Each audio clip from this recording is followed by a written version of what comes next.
من اینو آوردم بالا که ادامه بدیم. ما گفتیم که یک سری میلگردهای اصلی داریم که باید محاسبه بشن. یک میلگرد مونتاژ داریم، میلگردهای زیگزاگ داریم و میلگردهای مربوط به حرارت یا میلگرد شناژ مخفی رو خواستیم الان حساب می‌کنیم یا خواستیم چیز سخت نیست. خب شرح عملیات. اول میلگردهای کششی. میلگردهای کششی گفتیم که وقتی صحبت از میلگرد یا کارهای فولادی میشه واحدمون کیلوگرم. پس واحد شد کیلوگرم. اما تعداد چند تاست؟ ببینید ما گفتیم آکس به آکس تیرچه ها 50 سانتی متر. در نتیجه ما یه آکس دیگه هم اینجا داریم. ما وقتی میخوایم اینا رو حساب کنیم برای 1 متر مربع محاسبهش میکنیم. هر چی که به دست اومد و ضرب در مساحت کل سقف میکنیم. برای مثال اگر سقفمون 100 متر مربعه، شما توی این جدول 1 متر رو محاسبه میکنید ضرب در 100 متر میکنید. دیگه چیز مشخصیه. اما برای اینکه میلگردهایی که داریم، میلگردهای مونتاژی که داریم رو به دست بیاریم تعدادشو، باید بدونیم که چند تا میلگرد داریم. ببینید برای هر تیرچه 2 تا میلگرد داریم. اینجا 2 تا داریم، 50 سانت بعدی هم باز 2 تا داریم. در نتیجه ما چند تا میلگرد خواهیم داشت برای 1 متر؟ آکس به آکس 4 تا. 1 2 3 4. این برای متر بعدی. اون آخری هم برای متر بعدیه. 4. ببینید ما آکس به آکس 50 سانت فاصله داریم، درسته؟ پس برای هر متر از آکس این تیرچه تا آکس این تیرچه میشه 1 متر، درسته؟ ما گفتیم 1 متر مربع رو حساب کنیم. 1 متر در 1 متر. یه تیرچه این وسطه، نصف تیرچه اینجاست و نصف تیرچه هم اینجاست. پس ما عملاً 2 تا تیرچه برای هر متر مربع خواهیم داشت. یعنی تعدادی که برای میلگردهای پایین داریم میشه 4 تا. یا میتونیم بنویسیم 2 ضرب در 2. 2 تا تیرچه، هر تیرچه 2 تا میلگرد. یه دونه. خب طول میلگردمون چقدره؟ 1 متر. پس طول میلگرد میشه 1. نوع میلگرد چیه؟ نوع میلگرد 4. پس وزن میلگرد چقدر بود؟ 1 کاملا درسته. پس ما میایم تعداد رو ضرب در طول ضرب در وزن میلگرد کنیم، جمعش به دست میاد. خب جان حالا اگه مساحت داشتیم هر مساحتی بود ضرب در مساحت کل سقف میشه. یه سری کیلومتر هستن 60 سانته. وقتی 60 سانته شما دیگه 1 متر رو باید تقسیم بر 6 دهم بکنید. یعنی تقریبا 1 و 8 دهم در میاد برای ولی شما هم از روی نقشه که محاسبه می‌کنید اصولا نقشه هم 50 آکس و 50 شما متر وقتی کار می‌کنید از روی نقشه دارید. شما این پروژه رو شروع نکردید، درسته؟ پس اون چیزی که تو نقشه است رو باید تبدیل به متر بکنید و بعدش برآوردش کنید. اینکه اجرا چه اتفاقی میفته اون بستگی به زرنگی شما داره که بعدا بتونید پروژه بگیرید. وقتی کار اضافه کردیم باید انقدر مسلط باشید که اضافه بهاهایی که توی فرست بها هست حساب کنید و بگیرید. خب میرسیم به میلگرد مونتاژ. میلگرد مونتاژ هم اینه میلگرد پایینیه با این تفاوت که اونجا ما 2 تا داشتیم اینجا 1 دونه داریم. پس واحد همون کیلوگرمه. تعدادمون میشه 1 ضرب در 2 تو 1 متر. میلگرد نمره 12. وزنش چقدره؟ 916. خب میرسیم به زیگزاگ، میلگردهای زیگزاگ. میلگردهای زیگزاگ به دو روش زده میشن. یا می‌نویسه یه دونه میلگرد نمره 8 یا می‌نویسه دو تا میلگرد نمره 8. وقتی می‌نویسه یه میلگرد نمره 8، حالا اینو تصور کنید، من الان چون ولی پاکش کنم که بالا بنویسم. وقتی می‌نویسه یه میلگرد نمره 8، دو تا میلگرد پایین داریم، یه میلگرد بالا داریم. این زیگزاگ از اینجا شروع میشه میاد به این یکی، بعد دوباره میره بالا میره به اون یکی، یعنی یک در میان میره به این صورت. اما اگر بنویسه دو تا میلگرد نمره 8، دیگه اینا یک در میان نمیدن، یه دونه اونور زده میشه، میلگرد اونور به بالا متصل میشه، یه دونه اینور به بالا متصل میشه. یعنی دو تا میلگرد زیگزاگ از دو طرف تیرچه به این صورت وصل میشن. ولی اینجا نوشته یه دونه، پس نحوه محاسبه یه دونه رو یاد بگیرید، نهایتش اینه که ضرب در 2 میکنید دیگه. خب بر محاسبه زیگزاگ باید بدونید که ارتفاع تیرچه ها چقدره؟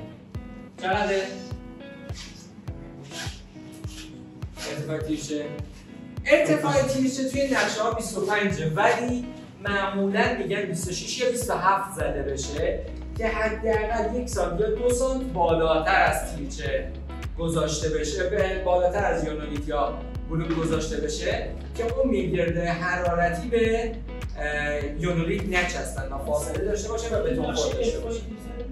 25 سانت میشه. خب اگر از کنار تیرچه ها رو نگاه کنیم، یه میلگرد داره این شکلی، زیگزاگش هم میشه یه میلگرد بالا میشه.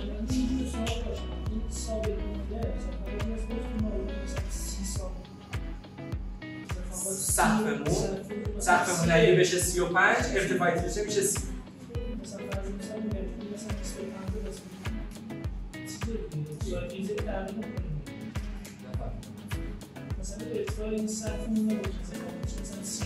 خب الان استاندارد 30 تیرچه 25 5 سانت هم به تو میاد روش دیگه، میشه 30. 25 شد ارتفاع تیرچه میشه 20، 5 سانت هم به تو میاد. بله ارتفاع تیرچه بر 5 سانت کمتر از ارتفاع سقف.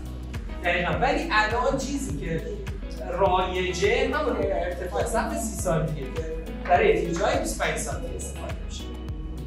خب تیرچه هامون 25 سانتن، پس ارتفاع تیرچه 25 سانته. شما می‌بینید یا بالاتر بیارید؟ خب پس ارتفاع تیرچه 25. پس ما اینجا برای 1 متر طول دیگه 1 متر زیگزاگ نخواهیم داشت. ما باید ببینیم برای 1 متر طول چند متر میلگرد برای زیگزاگ لازم داریم. پس برای اینکه میلگرد زیگزاگ رو حساب کنیم یا میلگرد خورشی، باید بدونیم که هر کدوم از اینا چقدر طول دارن و چند تا از اینا برای 1 متر لازم داریم. اینجا 25 و اینجا هم 25 یا معمولا 30 هم استفاده 30 هم میگیره. حالا ما بگیم 30 یه تغییرات داشته باشه. پس هر زیگزاگ این شکلی 30 سانت طول تیرچه ما رو پر میکنه. پس ما چند تا لازم داریم برای 1 متر؟ 3 تا و خورده ای. درسته؟ خب پس اینجا ما یک مثلث خواهیم داشت که قاعدش 30 و ارتفاعش 25. من طول این قسمت زیگزاگ رو لازم دارم. اسمش رو مثلا بذارم L. L میشه چقدر؟ نه، به اضافه 15 به توان 2 چون نصفشه دیگه. درسته؟ پس میشه L مساوی رادیکال 25 به توان 2 به اضافه 15 به توان 2. اون میشه طول یک سر زیگزاگ. ما چه حساب؟ همون خودم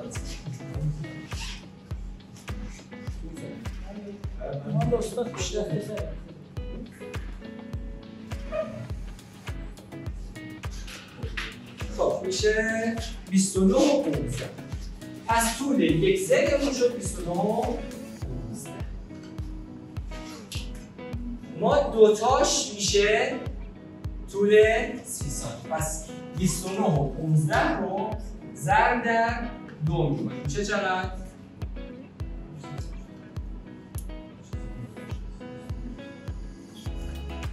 59 و 30.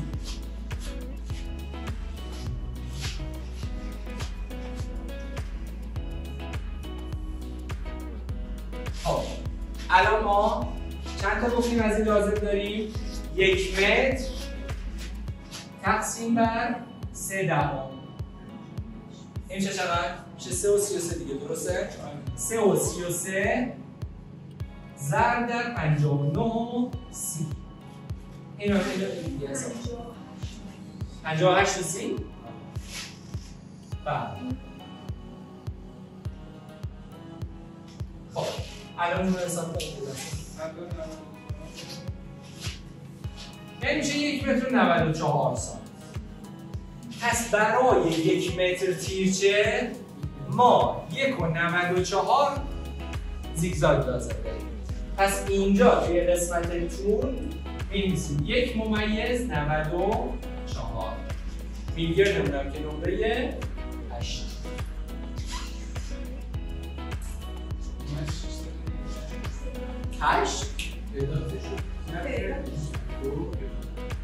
نه دیگه 1 تقسیم بر 30 سانت کردیم شد 3 و 33. ما 3 تا و 33 صدم لازم داریم. ضرب در 58 30 که کردیم شد 1 و 94. متوجه شدید؟ حالا میتونید بگید. خب 1 و 94 میشه طول 1 متر زیگزاگ در 1 متر تیرچه. خب وزنش هم که 390.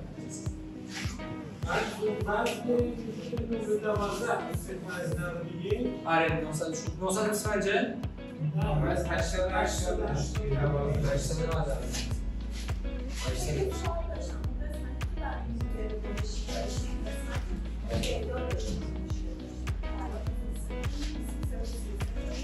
خب 3 و 33 میرسیم.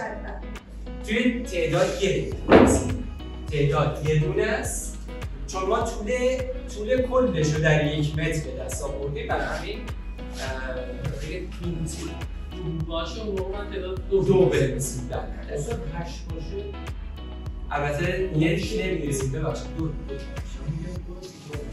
همین الانش هم 2 میشه، چون 2 تا تیرچه داریم در 1 متر.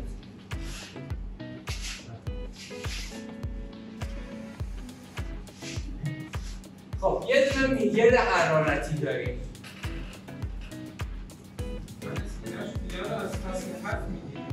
بله چون اینجا رسیدیم به سقف رو با مساحتش حساب کردیم، چون به استثنای میگرده برگشتیم اونم حساب کردیم. خب الان میرسیم به اینو نمیدونم عکس میگیری چیکار میکنید؟ عکس بگیرید که من پاک کنم این قسمت پایینو.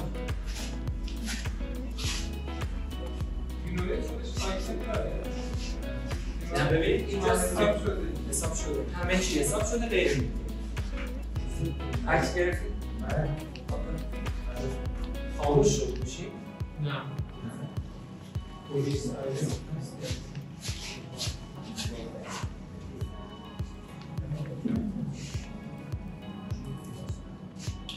خب من بهش شارژ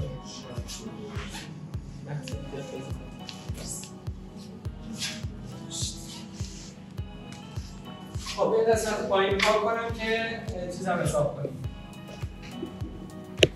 میگرده حرارتی هم حساب.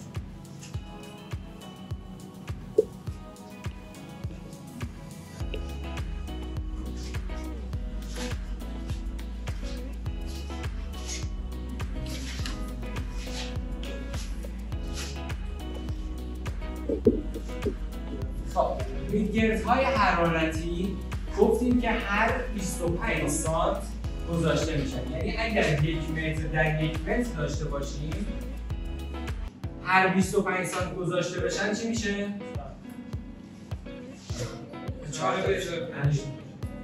5 تا میشه. ولی چون آکس به آکسه، آفرین دقیقاً، پس همون 4 تا میشه. پس 4 تا در این جهت و 4 تا هم در این جهت. درسته؟ یک قسمتش اصولش اونجوری نیست.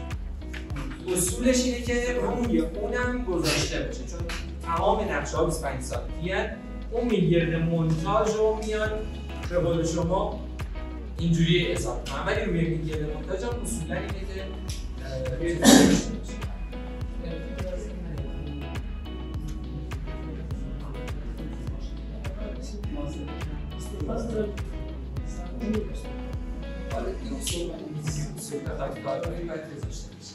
خب میلیاردهای حرارتی واحد کیلوگرم تعداد شد چند تا؟ چند؟ 8 تا دیگه. 4 در این جهت، 4 در این جهت. طولمون 1 متره، میلیاردمون هم نمره 8 که همون میشه 395 چیزا. پس این شد میلیاردهایی که اینجا گذاشته میشه. اگه بخواید کاملا کار کنید باید اتقا و موما منفی و بعد شناش منفی و اینا هم حساب بشه که حالا دیگه زیاد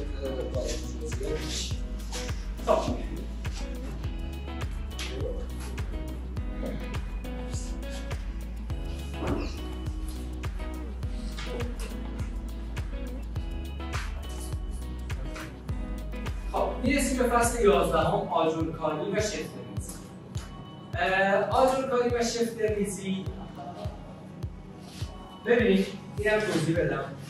دیوارچینی ها بر اساس چند بخش دسته‌بندی شدن.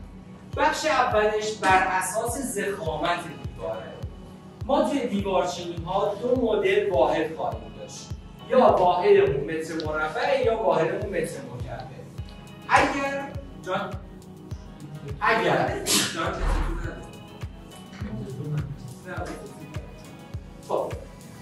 اگر ضخامت دیواری که دارید بیشتر از 35 سانتی باشه، یعنی دیوارهای 35 سانتی رو بهش میگن دیوارهای 1.5 آجره، چون یه آجر در جهت راسته گذاشته میشه، یک آجر در جهت کدی. به اینم میگن دیوارهای 35 سانتی که معمولا دیوارهای 1.5 آجره گفته میشه.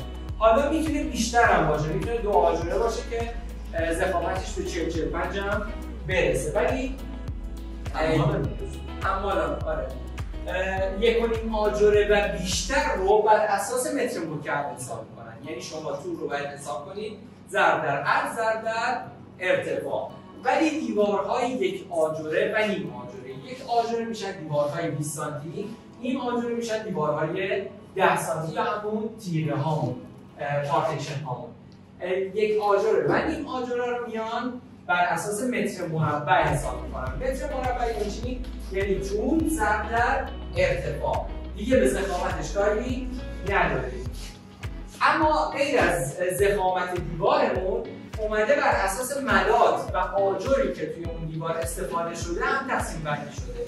یعنی اگر از آجر فشاری استفاده کردین، از آجر سوراخ‌دار استفاده کردین، از آجر ماشینی استفاده کردین، از آجر سفال استفاده کردین، توی بخش‌های مختلف فهرسته‌ها میتونید اینو در بیارید. یا اگر از ملات ماس سیمان استفاده شده، از ملات گچ و خاک استفاده شده، یا یه جایی که من ملات باتار در دیدم، اگر از اون ملات‌ها استفاده شده باشه توی بخش‌های مختلف میتونید قیمت‌های بخش‌های مختلف رو در بیارید. اما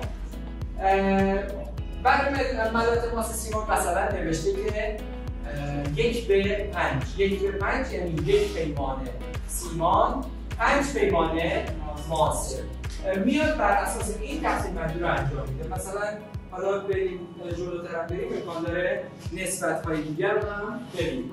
فقط اینو دقت کنید وقتی دارید دیوارچینی حساب می‌کنید، دیوارچینی رو از روی فونداسیون تا زیر سقف یک بار حساب می‌کنید. بعدم حتما جامپنا و حتما محاسبه بکنید که چه نوع دیواری استفاده شده باشه. دوباره هم البته اینم در نظر بگیرید اگر طولتون یک دیوار مشخص باشه و بینش ستون داشته باشید، حالا اینجا ستون فولادیه که 20 در 20 کوچیکه ولی امکان داره ستون‌هاتون ستون‌های ژتونی باشن که ابعادش بزرگه، حتما اون طول ستون‌ها رو از کل دیوارتون کم بکنید. یه بحث دیگه هم هست، حتما نقشه رو در دستتون قرار بدید، همونجوری توضیح دادم، پاشور بزنید که یه جایی رو دوبار یا چند بار محاسبه نکنید. خب تخمین تعداد آجر لازم برای هر متر مربع دیوارچینی، یعنی شما بعضی وقت لازم دارید که مقدار آجر رو برای دیوارچینی هاتون محاسبه بکنید. برای دیوار 11 سانتی که همونجوری که می‌بینید اینجا فقط کله است. ببخشید فقط راسته کار شده 10 سانتی ضخامت داره، شما 70 تا آجر لازم دارید. برای دیوار 20 سانتی که میتونه هم کله باشه هم کله راسته و یا فقط راسته 137 تا آجر لازم خواهید داشت و برای دیوار 35 سانتی که به این شکل کار میشه 217 تا آجر لازم دارید. این است.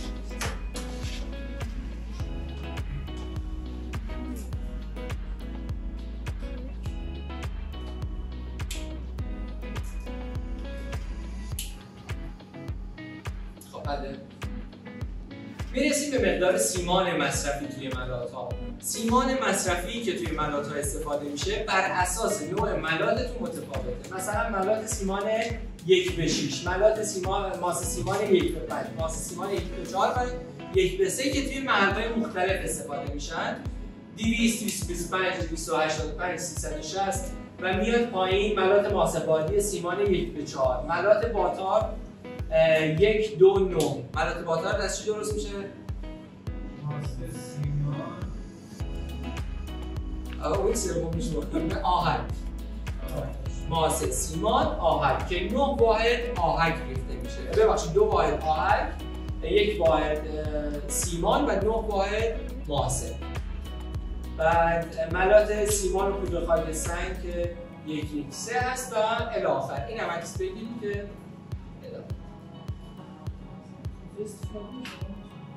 ملاط باتار خیلی وقتی استفاده میشه. ما توی کتاب توضیح هست. عکس تا گرفتین یه لحظه. گرفتین؟ بگید.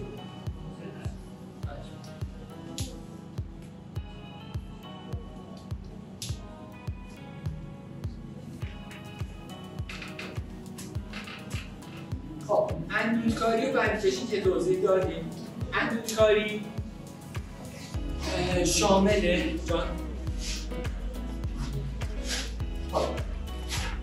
ببینید وقتی میخواید اندودکاری یک دیوار رو انجام بدید برای قسمت داخلی ساختمون، یک اندود گچ و خاک خواهید داشت به ضخامت 2.5 سانتی متر، یک سفیدکاری خواهید داشت که روی اون زده میشه. اما قبل از همه اینا ببینید هر دوتای اینها با هم برابرن، یعنی جدول مترشون فقط کپی همدیگه است. چون شما هر جا رو گچ و خاک زدید دقیقاً همونجا رو روش سفیدکاری هم می‌کنید، در نتیجه دقیقاً همون رو تکرار می‌کنید، لازم نیست که دوباره محاسبه بکنید. این هم در نظر بگیرید. برای همونم یه شمشه‌گیری سطوح قائم و افقی لازم دارید برای گچ و خاک، یعنی همون چیزی که محاسبه کردید یه بارم برای شمشه‌گیریش باید محاسبه بکنید. شمشه‌گیری همون کرومبندیه که برای اندودها باید انجام بشه که میاد قبل از اینکه اینو کار کنن به فواصل حد 1 متر شمشه گذاری میکنن، کرومبندی میکنن و بعد از این گچ و خاک رو انجام میدن که بعدش سفیدکاری رو انجام بدن. خب این هم یه مثال بود فصل 20 و 21 که 20 کاشی سرامیکه، 21 هم موزاییکه، ولی چون کاملا مشابه هم دیگه است حالا محاسباتش دیگه آوردیم توی یه اسلاید قرارش دادیم. کاشی سرامیکیه، نوشته تهیه و نصب کاشی سرامیک لابدار یا بدون لاب روی سطوح قائم با سطح تا 16 دسیمتر. 16 دسیمتر میشه چقدر؟ ببینید دسیمتر اصلا چقدره؟ هر دسیمتر 1/10 متر. دقیقاً. ببینید مساحت چی رو حساب کرده؟ مساحت سرامیک باید 16 دسیمتر باشه. 16 دسیمتر باید باشه، یعنی عملاً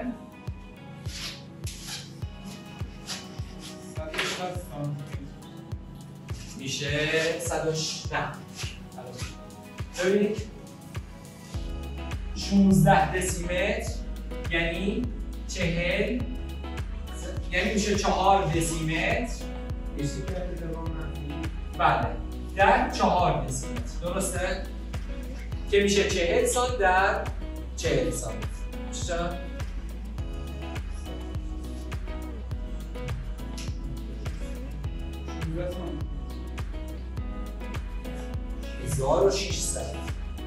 1600 سانتی متر.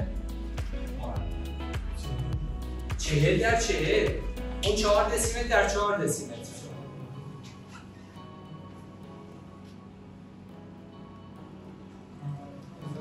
میشه 1600 متر. آره.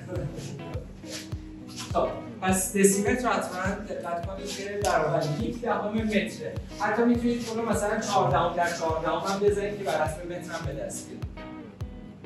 ولی اینو اصولا اگر تبدیل به سانتی متر بکنید و برش ابعاد در نظر بگیرید قابل درک‌تره. مثلا 40 در 40 همین سرامیکایی که هستن اگه بزرگتر بشه خب مشخصه بر حسب سانتی متر راحت‌تر می‌تونید.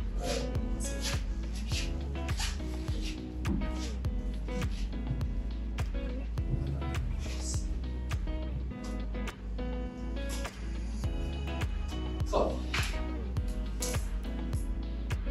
فصل 25 هم که شیشه است. شما برای شیشه فقط کافیه پنجره هایی که تیپ بندی شدن رو معمولا توی نقشه ها تیپ بندی پنجره ها رو بهتون میدن. توی تیپ بندی پنجره ها ابعاد پنجره و ابعاد شیشه رو هم زده. فقط کافیه شما طول عرض ها و تعدادشون رو محاسبه بکنید و تبدیل به جدول متری بکنید که شیشه هم به دست بیاد. شیشه هایی که زده شما خودتون میتونید از 4 میلیمتر تا 14 میلیمتر به صورت ساده یا مشجر دسته‌بندیشون بکنید و ازشون زده باشه. خب میرسیم به ذرایع پیمان. ذرایع پیمان ببینید شما اومدین متر رو انجام دادید. همه قسمت ها رو با هم جمع زدید. کارتون که تموم شد برآورد رو انجام میدید. بر اساس برآورد همون جداولی که از فهرست بها در آوردید یه قیمت کلی برای پروژه‌تون در میاد. مثلا 1 میلیارد تومان، 2 میلیارد تومان. شما نمیتونید بر اساس اون کار رو بگیرید یا کار کنید. چرا؟ چون اون قیمت هزینه هاست. قیمت هزینه اجراست. شما به عنوان پیمانکار یا شرکتی که میخواد کار رو بگیرید لازمه که یه سری ذرایع روی اون قیمت در نظر بگیرید که قیمتتون رو ببره بالا، که هم هزینه های دیگه‌تون در بیاد، همین که یه سودی هم برای شما داشته باشه. نمیخواد که رایگان کار کنید و یه سودی داشته باشه. ذرایعی که ما داریم، انواع ذرایعی که داریم، یک ذرایع منطقه‌ای داره. بعضی از لغات‌ها رو اومدیم به صورت ریز گفتیم. ضریب منطقه‌ای، ضریب طبقات، ضریب ارتفاع، ضریب بالاسری و ضریب پیشنهادی پیمانکار.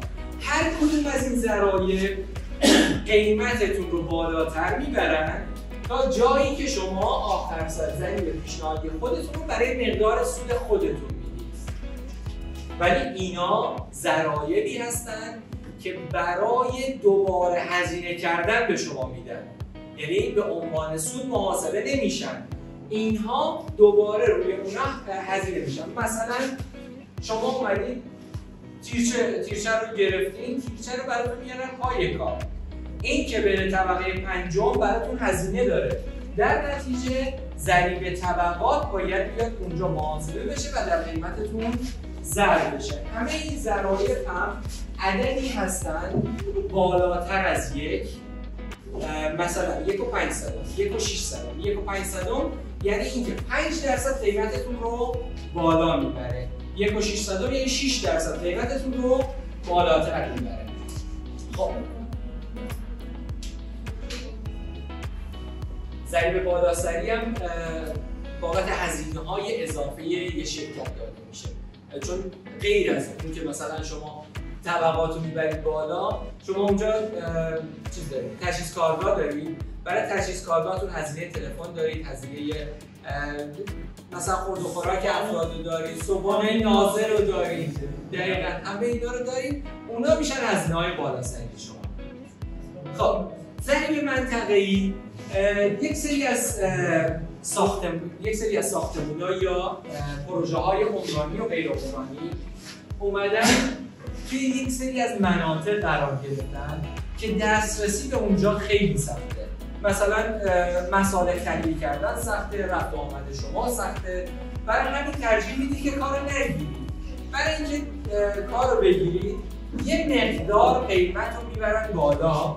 برای مثال برای تهران ضریب 1، چون همه چی در دسترسه، همه از خداشون کار بگیرن، در نتیجه ضریب تهران 1، ولی برای تبریز برای کارهای ساختمانی 3% قیمتتون رو میتونید بیشتر از اون قیمت در نظر بگیرید. برای ارومیه 4%، 1 و 400. برای ارومیه 4% قیمت رو بیشتر.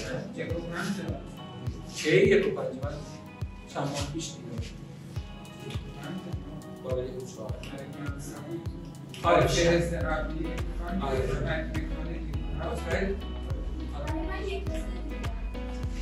نه من چند ماه پیش قرارداد خود شهرداری رو دیدم 1 و 400. چند ماه نه یه ماه مرکزی و آها شاید اونم تاثیر داره. خیلی زیاده. پروژه مثلا 5 میلیارد تومانه، 1% میشه 50 میلیون. خب این از ضریب منطقه‌ای. میرسیم به ضریب طبقات. ضریب طبقات یک فرمول برای شما ارائه کردن. توی این فرمول گفتیم که مصالح رو میارن پای کار برای شما، یعنی اینکه شما اینجا میتونید وسایلتون رو تحویل بدید. وقتی اینجا تحویل میگیرید، بردن وسایل داخل ساختمون براتون کاری نداره، یعنی طبقه همکف براتون ضریب طبقات نمیکنه، چون مستقیم میبرید داخل و ازش استفاده میکنید. طبقه زیر همکف هم باز ضریب نمیکنه، چون از همونجا میندازید پایین، میتونید ازش استفاده کنید. ولی بالاتر از اون طبقه اول، طبقه دوم و الی آخر مساحتشون مهمه. طبقه اول ضرب در 1 میشه، ضرب در 2، طبقه دوم ضرب در 2، طبقه سوم ضرب در 3 و الی آخر ضرب در مساحت هر کدوم از طبقات. و همینطور زیرزمین ها، یعنی اگر شما زیرزمین هم داشته باشید غیر از زیرزمین اول، بقیه‌شون هم باید به این لیست اضافه بشن و جمع بشن. پایین هم S 100 ضرب در S هم مساحت کل طبقاته، یعنی هم همکف حساب میشه، هم طبقه زیر همکف. یه مثال بزنیم برای این.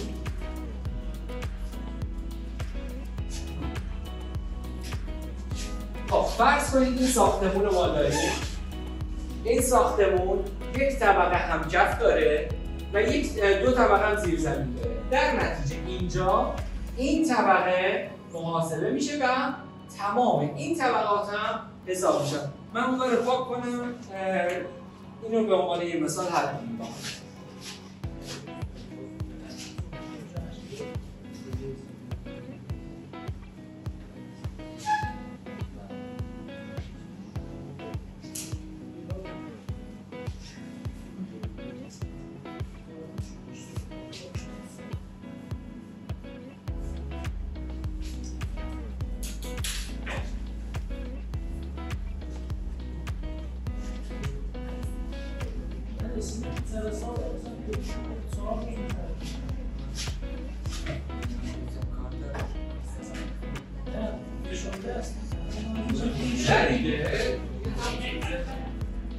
خب ضریب طبقات رو با پی نشون میدم. پی برابر با یک به اضافه خب بیایم از طبقه اول شروع کنیم. فرض کنیم همه طبقات 300 مترن، طبقه آخر حالا 200 متر، طبقه زیر زمین هم 500 متر. خب بیایم از طبقه اول شروع کنیم. ببینید اینجا 1 2 3 4 5 6 7 8 حالا برای شروع کردن باشه 7 طبقه، درسته دیگه؟ آره از اینجا غیر هم کرد 1 2 3 4 5 6 7 تا. میایم میگیم 1 ضرب در 300 به اضافه 2 ضرب در 300 به اضافه 3 ضرب در 300 پشت حساب نمیشه دیگه. 8 تا برای شد 200 متر بشه. فرق اون جدا است. به اضافه 4 ضرب در 300 به اضافه 5 ضرب در 300 به اضافه 6 ضرب در 300 به اضافه 7 ضرب در 300. خب طبقه بالاش به اضافه 8 ضرب در 200 به اضافه این چی؟ این قرار شد 500 متر بشه. چی ضرب در 500؟ منفی که نداره. اینجا یک منفی داریم. میشه 1 ضرب در 500. پس به اضافه 1 ضرب در 500. اگه بازم زیر زمین داشتیم پایین‌تر از این 2 ضرب در 500 3 ضرب در 500 و الی آخر اینو ادامه میده. پایین هم که قرار شد 100 ضرب در مساحت کل بشه. مساحت کل چقدر بود؟ میشه 500 400 900 به اضافه حالا 300 هم 1200 به اضافه 2100 میشه 3300 به eضافه 200 میشه 3000 این دیگه شد ضریب طبقات خط‌کش حساب میشه.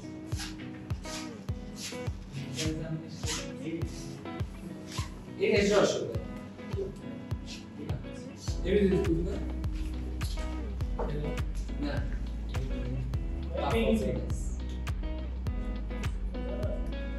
محتشم. جان؟ دارم کار میکنم. اتفاقا من نیستم. خب این از ضریب طبقات. عکسی نگرفتیم؟ خب اون خاموش کنید. بیاید نزدیک عکس بگیرید یا بنویسید. خب میرسیم به ضریب ارتفاع. توی بعضی از ساختی ببینید این قیمت‌هایی که توی فهرست‌ها داده شده برای ارتفاع طبقات تا 3.5. وقتی میگیم ارتفاع طبقات منظورمون کف تا کفه. کف تا کف 3.5 متر باشه ضریب ارتفاع نمیخواد، ولی خب بعضی جاها مثلا شما مغازه دارید، جایی هست که شما ارتفاع طبقاتتون بیشتره، از این فرمول استفاده میشه. فرمولی هم هست که نیاز به تمرین نداره، فقط شما به جای اچ هر طبقه ارتفاع کف تا کف اون طبقه رو میذارید. مثلا اگه مغازه دارین ارتفاع کف تا کف 6 متره، شما میذارید به جای اینو میذارید 6 ضریب طبقاتش نیست، ضریب ارتفاعی که اون دیگه طبقه حساب میشه، نصف دیگه‌اش البته اگر فهرست‌بهایی باشه، ولی الان متقابل 2 برابر نیست. خب نوشتیم میرسیم به ضریب بالاسری. ضریب بالاسری برای هزینه‌هایی که در ردیف‌های فهرست‌بها منظور نشده ولی خب هزینه است و توی کارگاه هزینه میشه. هزینه‌های بالاسری شامل هزینه‌های بالاسری عمومی و هزینه‌های بالاسری کاره. هزینه‌های بالاسری عمومی اوناییه که خود شرکت ربطی به محل کار نداره، مثلا دفتر میگیره، هزینه رفت آمد به خود اون اعضای شرکت داره، یا اجاره دفتر داره، یا مثلا منشی داره فلان داره، اینا ربطی به کار نداره، ولی خب هزینه بالاسریه دیگه. یا هزینه‌های بالاسری کار که شامل هزینه سرمایه‌گذاریه. هزینه سرمایه‌گذاری ببینید که تمام پروژه‌ها درصدی از هر صورت وضعیت رو نگه می‌دارن پیش کارفرما به عنوان حسن انجام کار. توی بعضی از کارها 5%، توی بعضی از کارها 10%. اونو نگه می‌دارن. اونو به عنوان هزینه بالاسری باید در نظر بگیرن، چون تا زمانی که این آزاد میشه شما پول دستتون نمیاد که. برای همین اونو به عنوان هزینه بالاسری در نظر می‌گیرن. توی بعضی از پروژه‌ها، توی همه پروژه‌ها شما برای شرکت در مناقصه نیاز به ضمانتنامه دارید. یک ضمانتنامه مالی تحویل میدید که ضمانت کنه شما کار رو تا انتهای پروژه پیش میبرید که اگر نتونستید به هر دلیلی کار کنید، اونا ضمانتنامه رو ضبط می‌کنن. اونم میاد روی همین هزینه‌ها. هزینه‌های مستمر کارگاه هم هزینه‌هایی که گفتم، مثلا امکان داره شما پول برق بدید، پول آب بدید، پول غذا بدید، نگهبان بدید. بله، همه اینا هزینه‌های بالاسری حساب میشن. ضریب پیشنهادی پیمانکار. شما بعد از اینکه تمام این ضرایب رو در قیمت خودتون ضرب کردید، یه قیمت کلی براتون به دست میاد که شامل فقط هزینه بود تا حالا ضریب منطقه‌ای بازم هزینه است، درسته میگن برای تشویق پیمانکاره، ولی بازم برای اینه که ماشینی که از اینجا حمل میکنه مثلا تا وسط ارومیه مثلا 1 میلیون تومان، تا اونجایی مثلا خارج شهر مثلا 2 میلیون تومان میشه. در نتیجه شما باید اینو در هزینه در نظر بگیرید. پس شما یک ضریب سود باید برای این مبلغتون در نظر بگیرید که اگر ضریبی که در نظر میگیرید بالاتر باشه، یعنی عددی بزرگتر از 1 باشه، به اون میگن پلوس.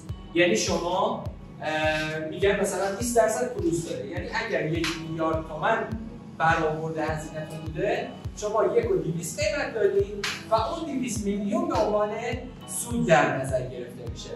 اما البته الان نه، 4-5 سال پیش قیمت‌ها معمولاً مناسب‌تر از فهرست‌ها در میومد و بعضی از شرکت‌ها میومدن مثلا مینوس میدادن. مینوس یعنی چی؟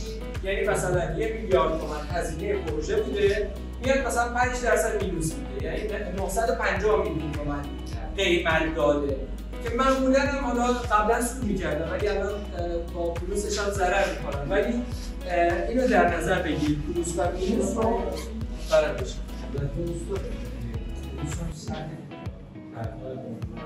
آره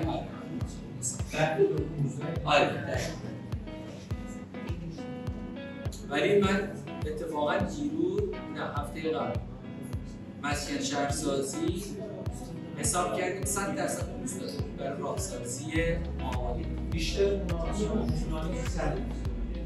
این 100% پوست دادیم. این 240 دیگه.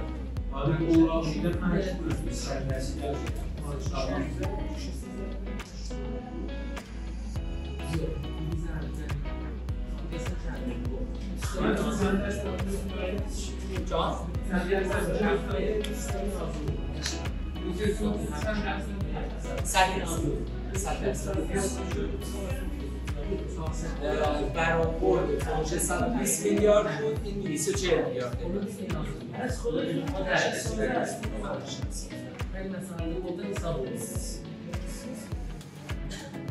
خب این دکترا هم فکر کنم اشتباه جواب میاد. کی رو باید بگو؟ شیرینی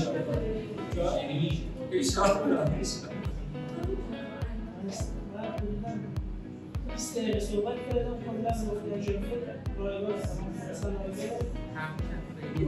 هزینه اون کلاس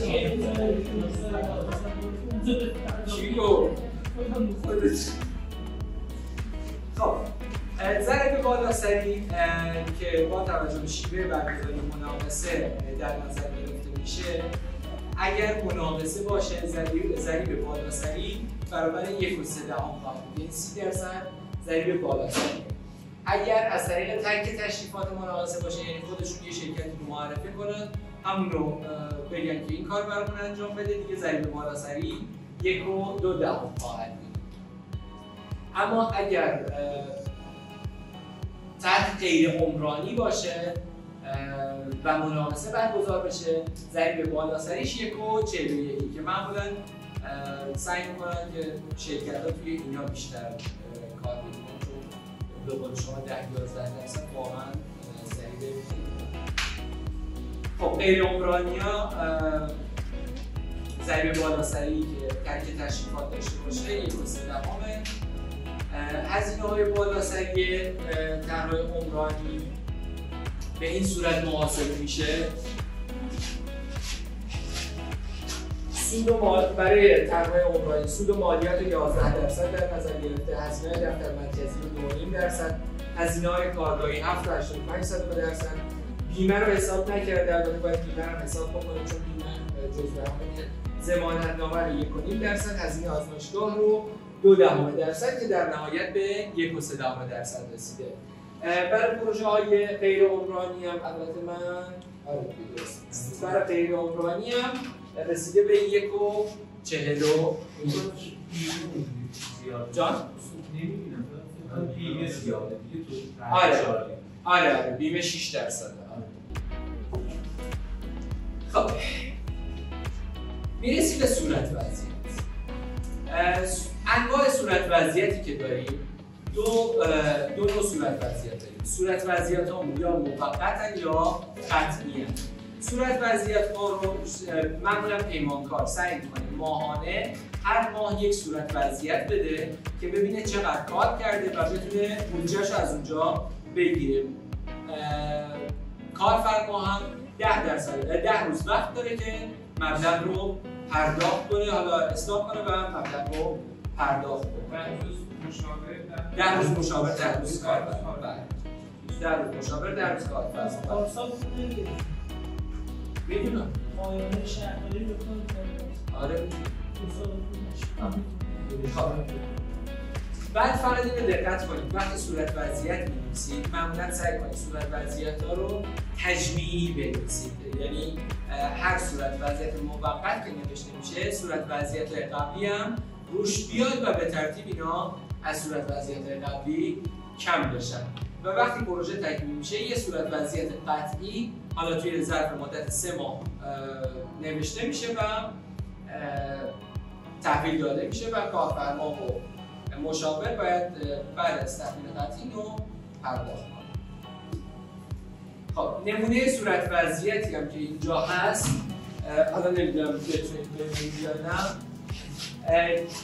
دوره کارکرد فصل. ببینید برای هر کاری که انجام میشه ما گفتیم فهرسته ها برای 3 ماهه اول داده میشه.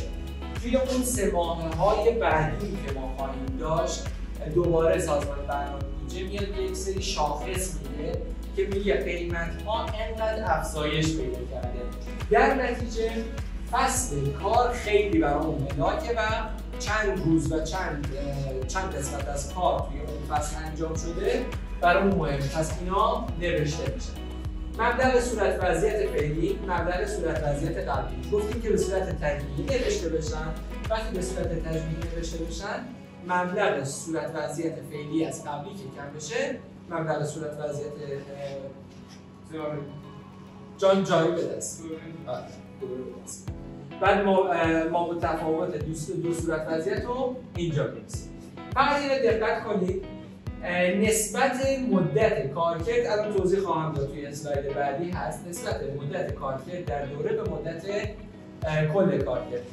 برای هر صورت وضعیت شما یک تعداد روز خواهید داشت که امکان داره یک سریش توی یک فصل قرار بگیرن، یک سریش توی فصل بعدی قرار بگیرن. برای همین این رو باید نسبت بندی بکنید. نمیتونید مثلا همه رو تجمیعی بنویسید و توی یک فصل قرار بدید. مبدأ کارکرد هر دوره رو بنویسید، مثلا چقدر توی هر دوره کار شده بر اساس اون نسبتی که از اینجا به دست آوردید نوشته میشه. مثلا امکان داره شما 200 میلی کار کرده باشید که 5 روزش تو تابستون بوده، مثلا 40 روزش توی پاییز بوده. توی اون حالت به نسبت اون 5 روز به نسبت کل 45 روز برای تابستون نوشته میشه، مابقیش برای دوره بعد نوشته میشه. شاخص مبنا رو موقع عقد قرارداد توی قرارداد می‌نویسن و همه اونا رو سازمان برنامه بودجه و خود کارفرما هم میدن. شاخص دوره رو میدن، بر اساس شاخص مبنا و شاخص دوره ضریب تعدیل هم محاسبه میشه که شما مبلغی که دارید رو بیاید ضرب در ضریب تعدیل بکنید و اون مبلغ تعدیل رو هم بگیرید که مبلغ تعدیل اینجا نوشته میشه. تأخیرات تحویل یا تأخیرات پرداخت. نه، تأخیرات تحویل خب تأخیرات مجاز میشه. مجاز میشه. اگه مجاز بشه از اون کم میشه. آره دیگه ضریب تعدیل براش چیز میشه. اون ضریب 970 یعنی شو تعدیلتون توی مدت مجاز پروژه بوده یا نه. خب اینجا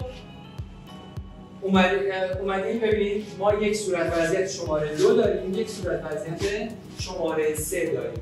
صورت وضعیت شماره 2 رو تاریخ 2 مرداد 98 داریم.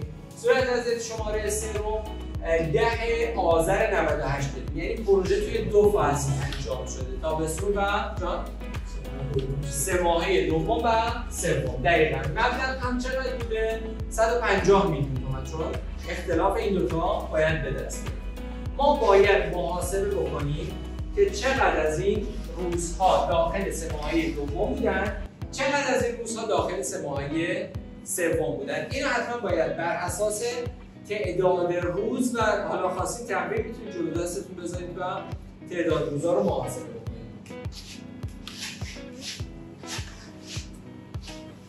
خب اینجا همونجوری که می‌بینید موقع قرارداد همه اینا رو میان توی متن قرارداد میارن، شاخص‌های مبنا و شاخص‌های هر دوره رو برای قرارداد میارن. مثلا برای کارهای فولادی با میلگرد شاخص 3 ماهه 4 که حالا مربوط به این نیست، شاخص مبنایی که برای 3 ماهه 4 92 بوده 540 بوده، ولی 3 ماهه دوم سال 93 شده 569.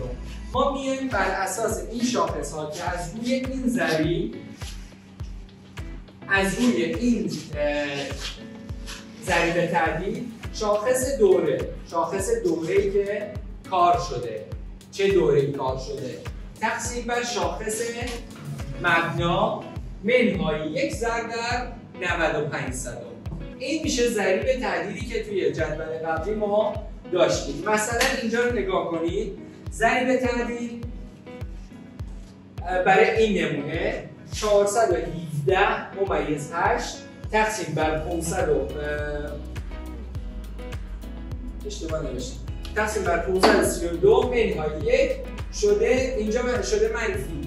چرا؟ چون اومدن شاخص هامون کم شدن. مثلا اینجا نگاه کنید توی سال 93 به نسبت سال 94 قیمت‌های کاهشی بوده. وقتی کاهشی بوده ضریب تعدیلی که خورده منفی بوده، یعنی این به ضرر پیمانکاره. و جان پولش کم میشه دیگه؟ نه میشه زندان میره. کدومشون؟ پیمانکاری یا کارفرما؟ همیشه پیمانکار فدایی دیگه. نه واقعا اون موقع اونجوری نبود. اون موقع واقعا سود می‌کردن. من سال 98 تقریبا سوارم یه داروسازی موقعی که بود احمد نژاد یه شبه مملکت رو خوشحال. نه واقعا اون موقع کار خیلی خوب. مملکت رو یه شبه خوشحال کرد. پروژه داشتیم اون موقع قیمتش 1,600 بود. برای دقیقاً 100% فلوس میشد. ما 850 تومان بود. مرحله دومش بود. نوبت دوم آقای احمد نژاد 2 سال بود تموم شد. من استفاده‌ای که مشکلم 4 جلسه بازی داخل اسکیم داره. 3 جلسه استفاده بخاطر پیمانکارا تو زندان. آقای احمد نژاد 2 سال من فکر کنم نه آخراش یه سال آخرش 350 تا پیمانکار انداخته. نه قبلش اونجوری نبود. قبلش واقعا عکس گرفتیم اینو.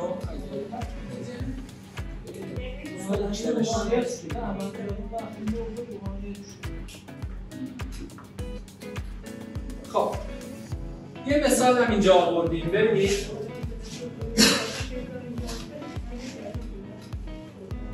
ببینید اینجا یه مثال آوردیم برای فصل 2 صورت وضعیت دادن. صورت وضعیت ها کلاً 32 روز برای هر صورت وضعیت پول دادن که 27 روزش توی فصل 2 بوده. حالا این اشتباه نوشته. 5 روزش توی فصل 3 بوده. صورت وضعیت ها قیمتاش مشخصه. مبلغ هر دوره بر اساس نسبت 27/32 به این مبلغ شده این، نسبت 5/32 به این مبلغ شده این.